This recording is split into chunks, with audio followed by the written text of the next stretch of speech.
occupez, partout où vous le voulez, occupons, partout où nous le pouvons.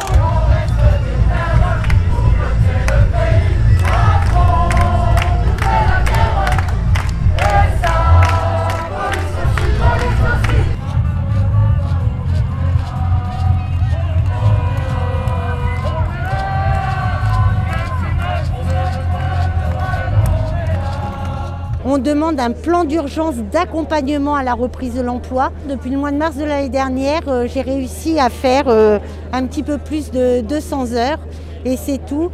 Et encore, les contrats que j'ai réussi à faire, ça a demandé une énergie de malade. J'ai perdu à peu près, suivant les mois, entre 25 et 50% de mes revenus.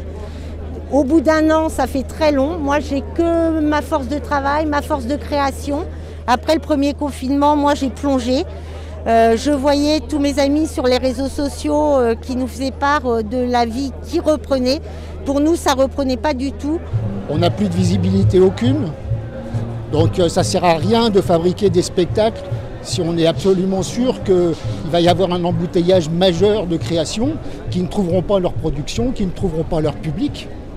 Donc venir maintenant parler d'une réforme de l'assurance chômage et du statut de l'intermittence, je trouve ça juste très moche.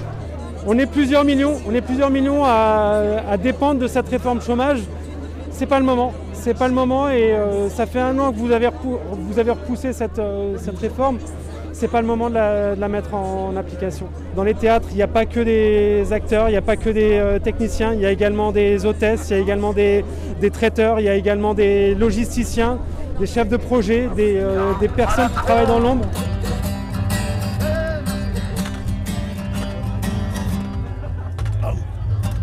Je suis jeune artiste en sortie d'études.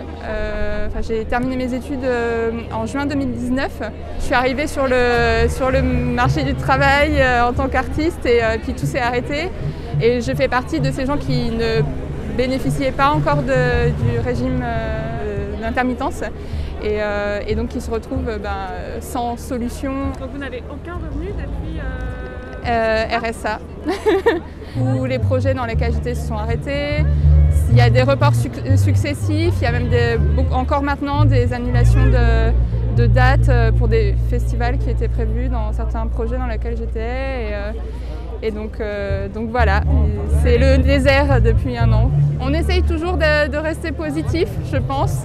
Mais je pense que là, plus le temps avance et moins on y croit. Mais moi, tout ce mouvement des occupations des théâtres, ça me redonne un peu d'espoir. Alors ouais, on converge, ouais, on convulse, ouais, c'est l'Élysée qui va trembler sous son pull, ouais.